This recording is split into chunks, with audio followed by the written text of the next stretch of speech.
Hello friends, तर आज मला बनवायची ती वरण चकली. त्यासाठी तुरीची डाळ शिजत ठेवली आणि साहेबांसाठी चहा बनवला. अहोंच्या मित्रांनी आज त्यांना साखर गिफ्ट केली. आज होता गुरुवार, त्यासाठीच स्वामींच्या आरतीला जायचं म्हणून दोघे पण ट्रान्झॅक्शन करत छान तयार झालो आणि निघालो आरतीसाठी. जाताना प्रसादासाठी केळी वगैरे घेतली आणि केंद्रात गेलो. केंद्रात ऑलरेडी आम्हाला खूप उशीर झाला होता, त्यामुळे आरती केली आणि लगेच रिटर्न निघालो.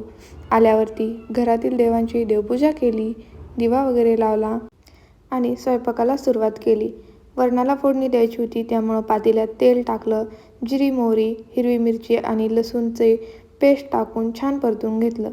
वरणाला उकळी येईपर्यंत चपाती लाटून त्याचे काप केले.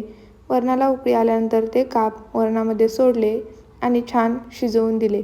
शेवटी छान वरून तुपाची धार टाकली आणि छान जेवण केले. तर कसा वाटला व्हिडिओ कमेंट करून नक्की सांगा.